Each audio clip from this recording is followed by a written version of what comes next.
जय हिंद साथियों। तो कैसे आप लोग? उम्मीद करते हैं मस्त होंगे, मज़े में होंगे और अपनी तैयारी मन लगा के कर रहे होंगे। जैसा कि अभी आप देख पा रहे हैं, ये द्विघात समीकरण हमारा चैप्टर ये 4 होने वाला है।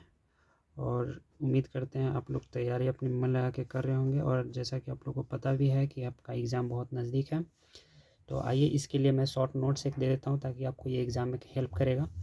तो इस चैप्टर को मैं समझाने से पहले इसकी कुछ विशेष बातें आपको बता देना चाहता हूँ, ताकि आपको जब मैं ऑब्जेक्टिव कराऊँ या इसके जो क्वेश्चन लगवाऊँ तो आप उसे आसानी से समझ सकें। तो देख सकते हैं, जैसा हमारा चैप्टर का नाम है क्वाड्रेटिक इक्वेशन, इंग्लिश में इसे कहते हैं और हिंदी में इसे द्विघात समीकरण कहते हैं। नाम से यह स्पष्ट है, द्विघात समीकरण अर्थात इसमें जो अधिकतम घात होगा समीकरण का वो 2 होगा, तभी तो इसका नाम द्विघात समीकरण पड़ा है। आइए जरा इसे और बारीकी से हम समझते हैं। देखिए, इसका जो रूप होता है इसी को मानक रूप भी बोल सकते हैं आप। मानक रूप या फिर स्टैंडर्ड फॉर्म इंग्लिश में बोलते हैं, या इसी को सामान्य रूप भी बोला जाता है। इसी सामान्य रूप या फिर जनरल फॉर्म। जो इसका सामान्य रूप होता है वो ए एक्स स्क्वायर प्लस का B X plus C equal to 0। देखिए, ऐसा कुछ इसका इसका मानक रूप होता है। तो इसमें आप देख सकते हैं कि समीकरण का जो अधिकतम घात है वो घात कितनी है? 2 है। इसी कारण से इसका नाम पड़ा द्विघात समीकरण। समीकरण इसलिए पड़ा क्योंकि यहाँ पे बराबर साइन के साथ जो है ना, 0 को लेकर के तुलना किया जाता है। ठीक है, तो इस वजह से ये समीकरण भी है। समीकरण का खास पहचान यही है कि उसमें बराबर का चिन्ह होना अनिवार्य होता है। तो इस तरीके से इसका सामान्य रूप तैयार हो जाता है। हाँ, इसमें कंडीशन है कि ये जो एक्स स्क्वायर है ना, इसके बगल में जो ए दिख रहा है वो ए 0 के बराबर नहीं होना चाहिए। ऐसा इसलिए हम बोल रहे हैं, अगर ये 0 के बराबर हो जाएगा तो अगर 0 से किसी संख्या को गुना करेंगे तो ये पूरा का पूरा 0 हो जाएगा। और ये बात आपको पता है कि जब ये मेरा पद ही नहीं होगा जिसमें अधिकतम घात 2 होगा तो ये द्विघात तो रहेगा ही नहीं। इसलिए ए हमारा हमारा जो है वो कभी भी 0 के बराबर नहीं हो सकता है। तो इतना आप समझ गए होंगे कि ये हमारा द्विघात समीकरण है। अच्छा, बाकी बी और सी या फिर ए को भी शामिल कर लें तो ये सब के सब अचर पद होते हैं। अचर पद कहने का मतलब ये हुआ कि ये कोई ना कोई नंबर हो सकता है। ठीक है, कौन कौन? ए, बी और सी। बाकी जो आपका एक्स जहाँ भी दिख रहा है ये सब के सब चर पद होते हैं।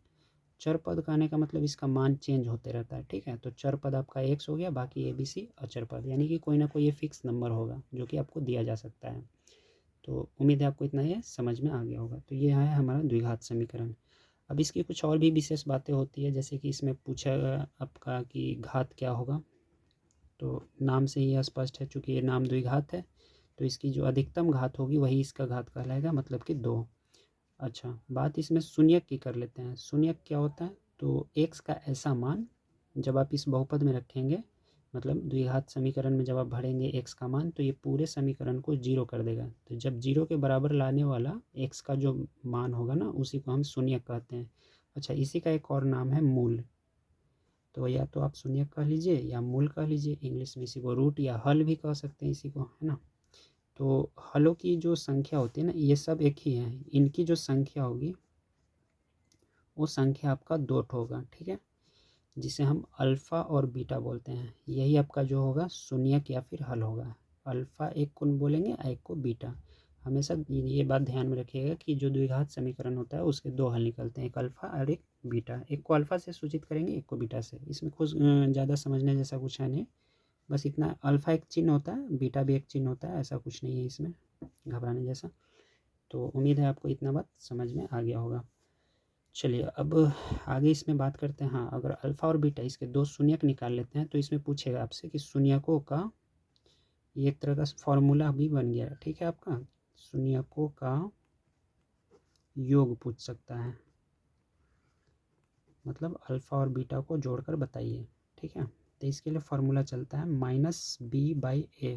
अब दिमाग में आपका घूम रहा होगा कि b कहाँ से आया, a कहाँ से आया। तो ज़रा समीकरण को देखिए, यहाँ पे है b, तो बस माइनस इसके साथ लगा देना और यहाँ जो भी संख्या होगा यहाँ ले लेना आपको। और बट्टे में है a, तो a कहाँ होता है? एक्स स्क्वायर के गुना में होता है। तो यहाँ से आपका जो भी संख्या होगा वो आ जाएगा बट्टे के नीचे में। तो ये आपका एक फार्मूला हो जाता है शून्यकों का योग के लिए। दूसरा एक फार्मूला होता है शून्यकों का गुणनफल।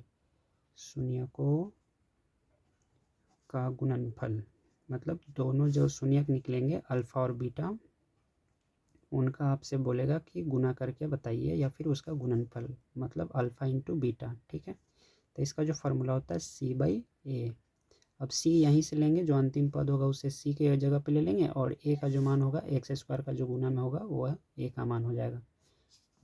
अगर आपको इधर नहीं दिख रहा है तो चलिए मैं यहाँ पे लिख देता हूँ। शून्यकों का जो गुणनफल होता है उसे अल्फ़ा इंटू बीटा बोलते हैं, ठीक है, अल्फ़ा इंटू बीटा, यहाँ गुना का साइन रहेगा, इसको बोलते हैं c/a, ठीक है।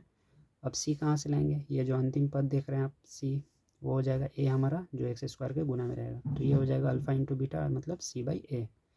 तो दो फार्मूला इसमें निकल के आता है, शून्यकों का योगफल और शून्यकों का गुणनफल। अब मेन मुद्दा ये आता है कि शून्यक निकालेंगे कैसे। तो देखिए शून्यक निकालने के तीन मेथड हैं। इस पूरे चैप्टर में हमें 3 तरीके पढ़ना है। चलिए मैं आपको एक एक करके लिख के बता देता हूँ। पहला जो तरीका पढ़ना है वो हो जाएगा हमारा गुणनखंड विधि, ठीक है, गुणनखंड विधि, इसी को फैक्टराइजेशन मेथड भी कहा जाता है। और जो दूसरा हमारा तरीका होगा वो हो जाएगा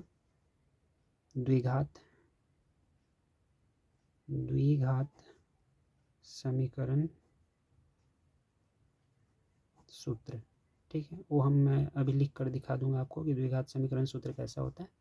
और तीसरा होता है इसमें, चलिए ये पहला हो गया गुणनखंड विधि, दूसरा द्विघात समीकरण सूत्र, और तीसरा हो जाता है आपका पूर्ण वर्ग कर, मतलब पूर्ण वर्ग करके उसका हल निकालना होता है। तो ये टोटल तीन मेथड पढ़ने हैं, ठीक है, पहला गुणनखंड, दूसरा द्विघात समीकरण सूत्र, और तीसरा पूर्ण वर्ग विधि। तो ये 3 मेथड हो जाएंगे जिसके ज़रिए हम निकालेंगे इन सभी का हल। ये हल ज्ञात करने का फॉर्मूला है, यहाँ पे लिख देते हैं हल ज्ञात करने का सूत्र ना बोल के इसको तरीका बोलना ज़्यादा अच्छा होगा। चलिए, तो ये 3 तरीके हैं जिसके ज़रिए हम द्विघात समीकरण के हल ज्ञात कर सकते हैं। सबसे पहला बात यह आता है कि आपको हो सकता है कुछ ऐसे प्रश्न आपको मिलेंगे जिसमें पहचानने को दिया जा सकता है कि बताइए कि कौन इसमें द्विघात समीकरण है अथवा नहीं है। तो एक बात आपको मैं बता देना चाहता हूँ, चूँकि इसका रूप जो होता है ax² + bx + c = 0, ऐसा इसका रूप होता है। तो एक चीज़ हमेशा ध्यान रखिएगा, जो इसका पावर 2 है ना, वो पावर हमेशा प्लस में ही होना चाहिए, माइनस में नहीं होना चाहिए, बट्टा में नहीं होना चाहिए, मतलब x² कभी बट्टा में नहीं आना चाहिए या फिर रूट में नहीं होना चाहिए, ये सब चीज़ें नहीं होना चाहिए। ये जिस रूप में दिख रहा है इसी फॉर्म में होना चाहिए। हाँ, हो सकता है कभी कभी ये 3 पद हैं, 3 पद में ना दे करके कोई 2 पद, लेकिन x² वाला पद होना चाहिए। बाकी इन दोनों में से कोई एक विलुप्त तो हो सकता है, तो भी वो द्विघात समीकरण कहलाएगा, ठीक है। और ये पद किसी तरीके से ख़त्म नहीं होना चाहिए, ये होना ही चाहिए, तभी वो द्विघात बनेगा, अथवा नहीं, मतलब नहीं बनेगा अगर ये अगर नहीं होगा तो। उम्मीद है आपको ये चीज़ें समझ में आया होगा। अभी इस पे हम कुछ आपको ऑब्जेक्टिव क्वेश्चन करवाएंगे जिससे आपको ये बिल्कुल क्रिस्टल क्लियर हो जाएगा कि कौन द्विघात समीकरण है कौन नहीं है। तो आइए एक नज़र डालते हैं।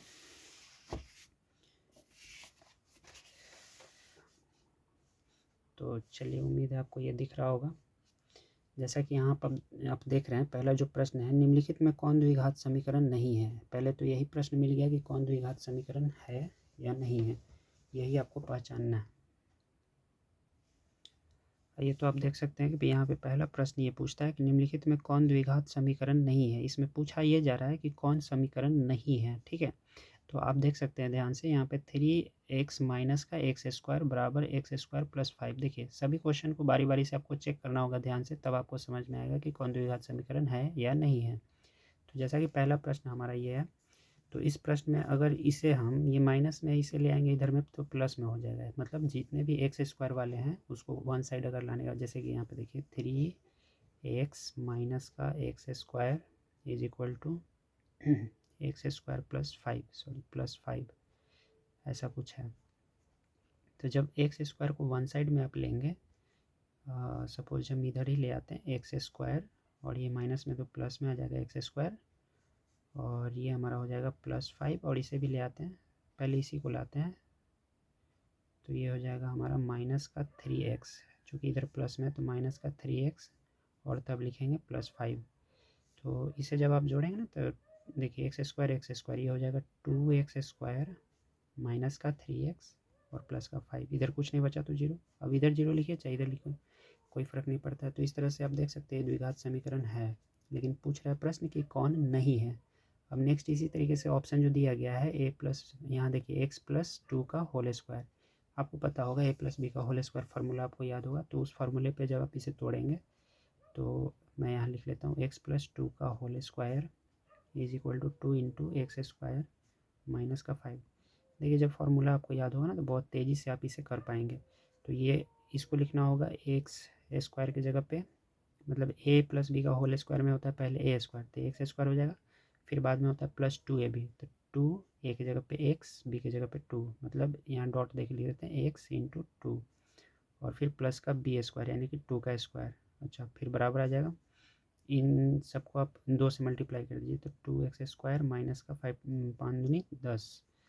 फिर जब आप इसको लिखेंगे तो x² ये हो जाएगा आपका कितना, 2 दूनी 4x, और प्लस का देखिए 2 का स्क्वायर करना था तो यहाँ पे आ जाएगा 4, इधर हो जाएगा कितना 2x², और ये हो जाएगा आपका कितना माइनस का 10।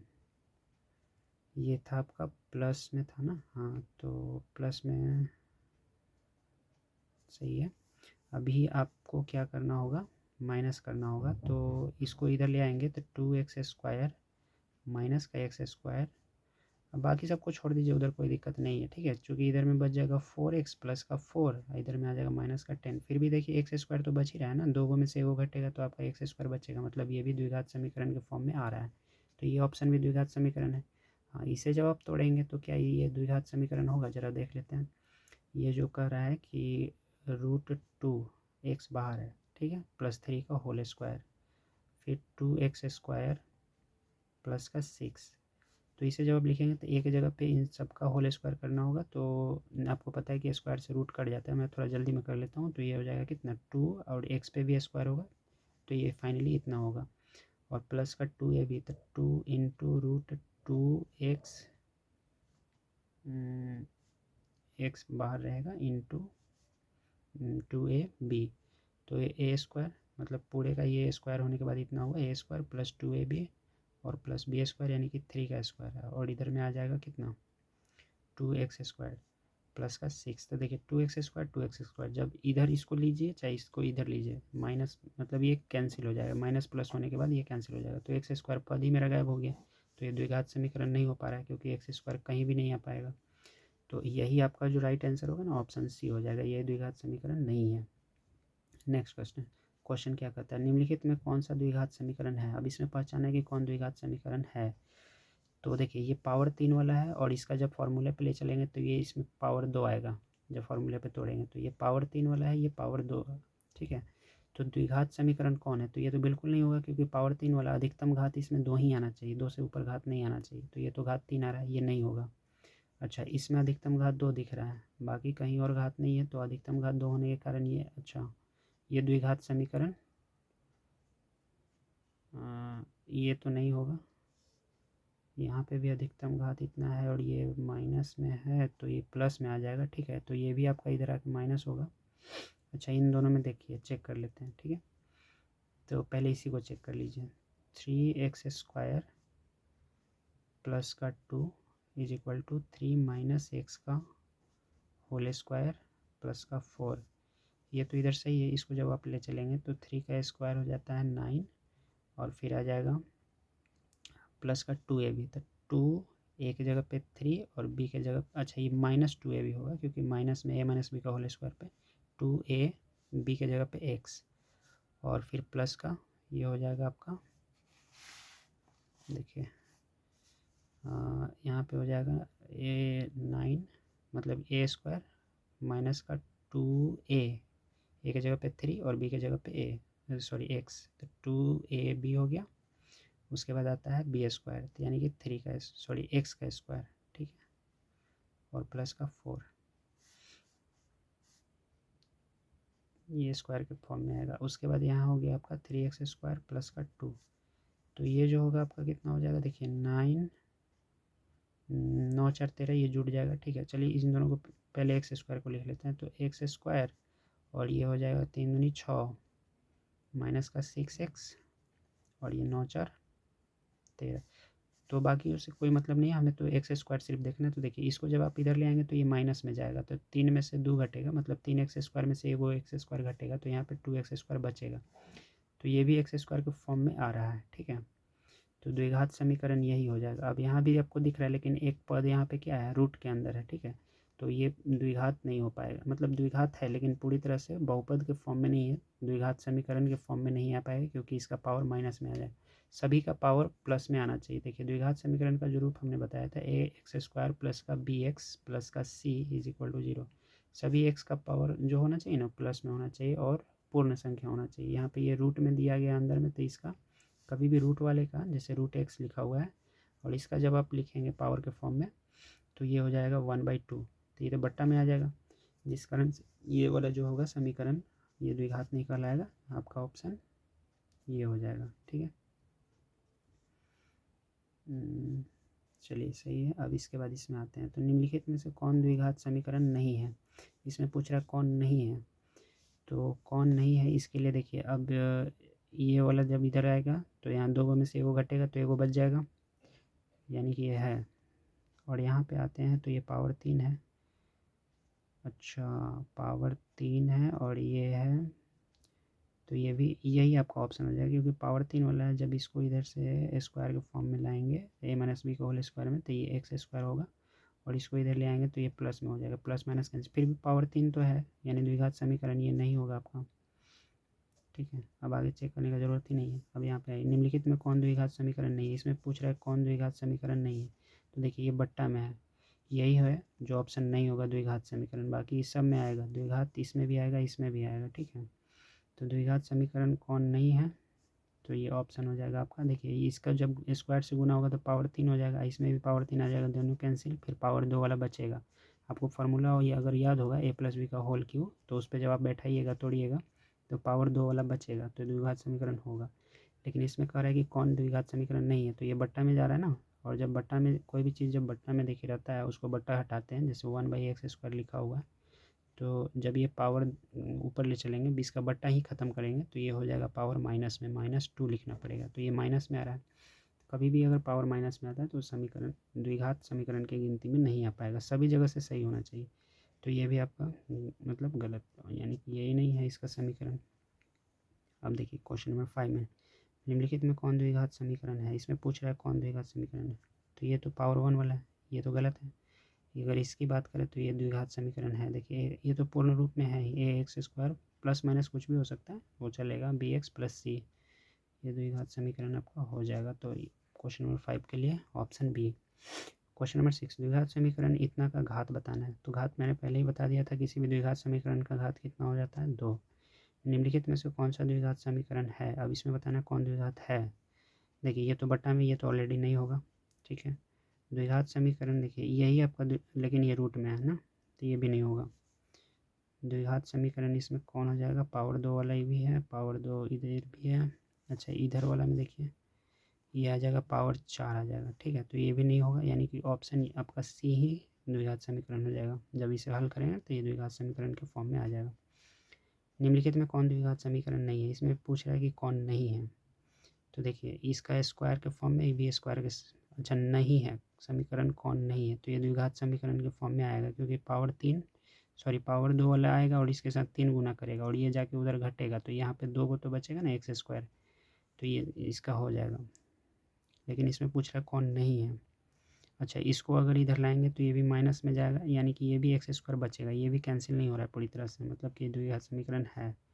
इसमें पूछा कौन नहीं है, अच्छा ये पावर 3 है और इसमें आएगा पावर 4, चूँकि जब स्क्वायर होगा तो पावर 4, यही है ऑप्शन जो द्विघात समीकरण नहीं होगा। बाकी जितने भी हैं वो सब के सब द्विघात समीकरण बनाएंगे ही बनाएंगे। इसको भी जब आप ए प्लस बी के होल स्क्वायर पर तोड़ेंगे तो ये भी आपका द्विघात समीकरण के फॉर्म में आएगा, ऑप्शन सी भी। मतलब ये पूछ रहा है कि कौन नहीं है, तो ऑप्शन डी। तो इस तरीके से आप पहचान सकते हैं कि कौन द्विघात समीकरण है कौन नहीं है, ठीक है। अच्छा ये तो क्वेश्चन आपको दिखाएंगे ना यहाँ पे, चलिए ये रहा आपका, एक बार फिर से देख लेते हैं हम लोग। 5 तक तो आप समझ गए होंगे समीकरण इतना के बारे में, ठीक है। द्विघात समीकरण इतना का घात पूछा है, तो समीकरण का घात कितना हो जाएगा, 2। निम्नलिखित में कौन द्विघात समीकरण है, तो द्विघात समीकरण आपका ये वाला ऑप्शन हो जाएगा, ठीक है। बाकी ये सब कोई भी द्विघात समीकरण के फॉर्म में नहीं होगा क्योंकि ये बट्टे में है, और ये वाला जो है द्विघात समीकरण क्योंकि रूट में है, जिस कारण से नहीं होगा, ठीक है। और इसको जब आप तोड़ेंगे तो ये एक्स स्क्वायर और ये एक्स पावर 4 है, ठीक है। चूँकि ए माइनस बी का होल स्क्वायर पर जाएगा तो ये पावर 4, ये द्विघात समीकरण नहीं होने वाला है। तो लास्ट एक बच जाता है यही जो द्विघात समीकरण होगा। 8 नंबर में क्या बोला था, द्विघात समीकरण नहीं है, ठीक है। तो ये सब के सब द्विघात समीकरण के फॉर्म में है, लेकिन ये जो क्वेश्चन आपका है ये द्विघात समीकरण नहीं होगा क्योंकि पावर 3 वाला है, और कहीं भी पावर 3 किसी तरीके से कैंसिल नहीं हो पा रहा है, तो ये द्विघात समीकरण नहीं होगा आपका, ऑप्शन डी। तो उम्मीद है आपको ये समझ में आ गया होगा। आइए अब हम समझते हैं। देखिए अब आपसे क्वेश्चन इस बेस पे होगा कि किस जो शून्यक उसके होंगे या मूल, द्विघात समीकरण का मूल हल या शून्यक बोल लीजिए, इसकी प्रकृति कैसी होगी। प्रकृति कहने का मतलब कि वो मतलब कैसा निकलेगा, वास्तविक निकलेगा या वास्तविक नहीं निकलेगा, ये कहने का अर्थ ये है। तो सबसे पहले आपको द्विघात सूत्र से थोड़ा सा हम रूबरू करवा दें। देखिए द्विघात जो सूत्र होता है, द्विघात सूत्र, द्विघात सूत्र मतलब कि उसके हल निकालने का जो फार्मूला है, ठीक है। तो उसके हल मतलब x का मान निकलेगा उससे, जाहिर है इसमें 2 मान निकलता है तो इसके लिए फार्मूला चलता है -b plus minus root under B square minus का 4ac बटा 2a, ठीक है। तो देखिए इस फार्मूला में इसको लगाने से पहले ये जो बी स्क्वायर माइनस 4ac जो दिख रहा है आपको, ठीक है, इसको बोला जाता है डी। दरअसल श्रीधराचार्य ने ये फार्मूला को डिराइव किया था, ठीक है। तो उन्हीं के धराचार्य के नाम पे पहला लेटर उनका डी लिया गया, और इसके बदले में बताया ये गया था कि बी स्क्वायर माइनस 4ac इसका मान मतलब इस डी का मान अगर 0 के बराबर हो जाता है इसके, तो शून्यक, पहला ये कंडीशन है, ठीक है। इसके जो शून्यक निकलेंगे वो कैसा होगा, वास्तविक। शून्य के विषय में बताया गया था कि वास्तविक होगा, ठीक है, और समान होगा, ठीक है। वास्तविक और समान होगा मतलब एक्स का मान इक्वल आएगा, दोनों ही मान इक्वल सेम सेम निकलेंगे।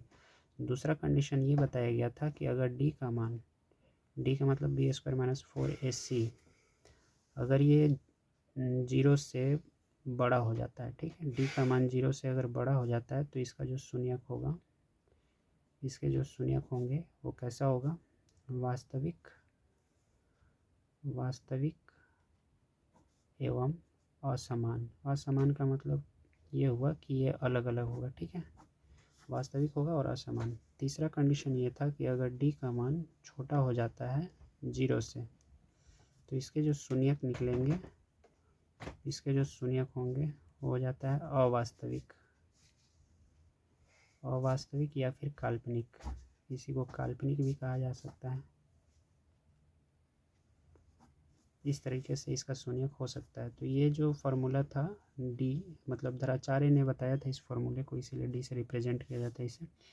तो शून्यक के विषय में ये 3 बातें आपको ध्यान में रखना होगा, ठीक है। तो इसका फार्मूला इस तभी अप्लाई होता है जब ये इसका मान कैसा होगा, वास्तविक और या तो समान होगा या असमान होगा, ठीक है। जब डी का मान आप निकालेंगे तो उसके जो शून्यक तभी निकलेंगे जब वास्तविक होगा डी का मान।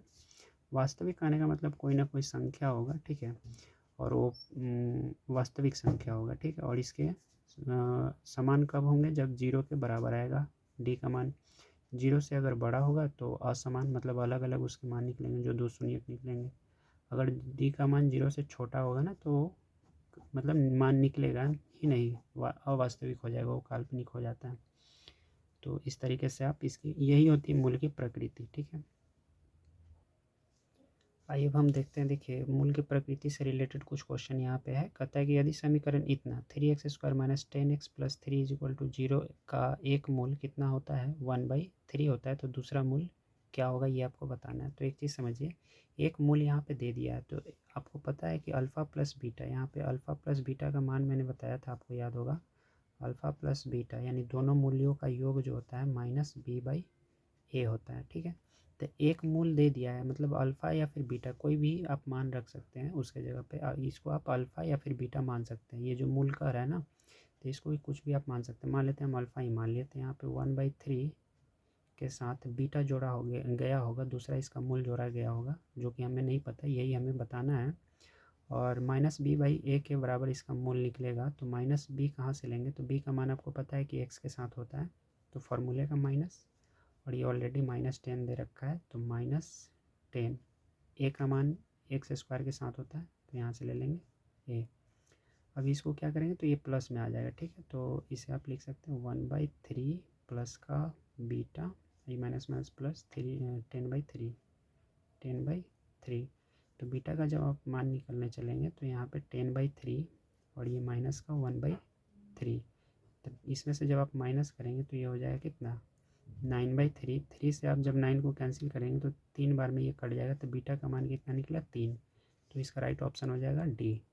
तो उम्मीद है आपको ये समझ में आ गया होगा। चलिए अब क्वेश्चन नंबर 2 की ओर चलते हैं। देखिए कहता ये है कि यदि द्विघात समीकरण में ax² plus bx equal to C, जहाँ a नॉट इक्वल टू 0 है, इतना के मूल अगर अल्फ़ा और बीटा हो तो अल्फ़ा प्लस बीटा का मान बताइए क्या होगा। तो अल्फ़ा प्लस बीटा आपको पता है -b/a होता है, तो यहाँ पे देख सकते हैं -b/a, ऑप्शन ए है। अब 3 नंबर में आएंगे, द्विघात समीकरण इतना के मूल्यों का गुणनफल क्या होगा। तो गुणनफल आपको पता है अल्फ़ा इंटू बीटा से लिखते हैं, और इसका फॉर्मूला होता है c/a। तो c का मान आप यहाँ से अंतिम पद को ले लेंगे, कितना हो जाएगा 1, और a का मान जो है y² के गुना में होगा, ठीक है। तो ये कितना हो जाएगा 4। तो इसका हो गया c/a से 1/4, मतलब ऑप्शन ए 1/4। चलिए अब क्वेश्चन नंबर 4, समीकरण इतना के मूल्यों के योग एवं मूल्यों का गुणनफल का अनुपात कितना होगा। अब इसमें योग और गुणनफल का अनुपात पूछा गया आपसे, तो पहले हमें योग निकालना होगा, फिर उसके गुणनफल का अनुपात। तो पहले बोला है, देखिए यहाँ पे अनुपात पूछा गया है योग और गुणनफल में। तो पहले बोला है शून्यकों का योग, कहाँ गया, चलिए ये रहा शून्यकों का योग। बाद में बोला गया है मूलों का योग या शून्यकों का, फिर गुणनफल। तो पहले योग बोला गया है, तो योग के लिए फॉर्मूला होता है -b/a, ठीक है, और गुणनफल के लिए होता है c/a। आप इसे इस तरीके से लिख लेंगे। अब इसको देखिए, जब मेन बट्टा के नीचे जब ये बट्टा वाला होता है तो -b/a, और ये क्रॉस करके ये चेंज हो जाएगा, तो a/c हो जाएगा। a से a आपका कैंसिल हो जाएगा, यानी कि -b/c, यही इसका रेशियो आता है। तो देखिए माइनस का माइनस आप ले लेंगे, b का मान यहाँ से ढूंढेंगे कितना हो जाएगा, जो कि है आपका -12, ठीक है, और c का मान ये हो जाएगा आपका जो शुरू का होगा पद, कितना 7। तो माइनस माइनस ये प्लस हो जाता है, 12:7, 12 इसका हो जाएगा -b/a, -b/a।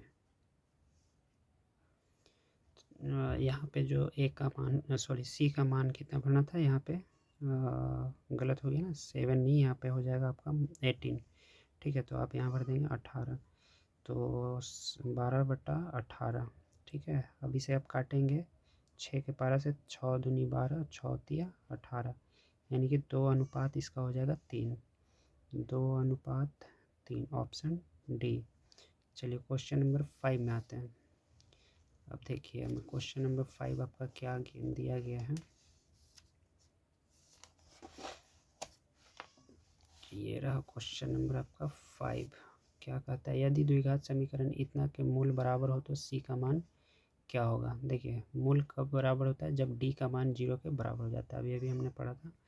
तो जब d का मान 0 के बराबर है, d बोले तो b² - 4ac, इसका मान अगर 0 के बराबर हो जाता है तभी उसके मूल जो निकलते हैं या हल जो निकलते हैं समान आते हैं। तो यहाँ पे आप देख सकते हैं अगर बराबर है तो c का मान आपसे पूछा गया है, तो ऐसा समझ लेते हैं ना, इसमें मान भरते हैं b², यानी कि b की वैल्यू कितनी हो जाएगी, यहाँ पे b का वैल्यू तो b ही रहेगा, b² - 4a, a का मान ये ही है, ठीक है, और a का मान यही है, और c का मान c ही दिया हुआ है। चलिए कोई चेंजिंग इसमें नहीं है। अब c का मान आपसे पूछा गया है, तो पहले b² को लेके चलते हैं इधर में, तो ये हो जाएगा माइनस में b², और अब यहाँ पे बच जाएगा माइनस का 4ac। अब c की जब वैल्यू आप निकालेंगे तो माइनस का b² और नीचे में 4ac, तो इधर ही रखना होगा क्योंकि c का मान निकालना है। तो ये दोनों आपस में कैंसिल हो जाएगा, तो b²/4a यही हो जाएगा c का मान। तो हमें यहाँ c का मान पूछा गया है, तो b²/4a ऑप्शन डी।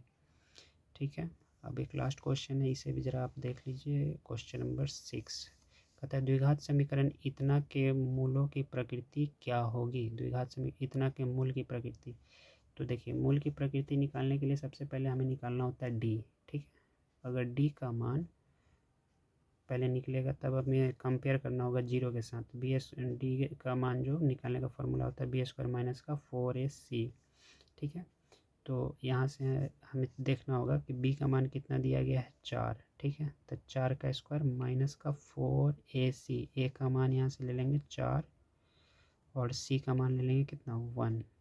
तो जब आप इसे सॉल्व करेंगे तो 4 का स्क्वायर 16 माइनस का 16 इंटू 1 यानी कि 16 ही होगा ये भी।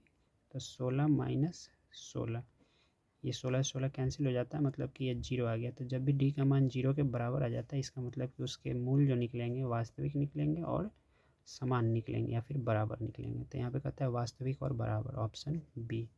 तो उम्मीद करते हैं आपको ये चीज़ें समझ में आ गया होगा, मूल की प्रकृति हम कैसे ज्ञात करते हैं या फिर किस तरीके से प्रश्न पूछा जाता है इसमें।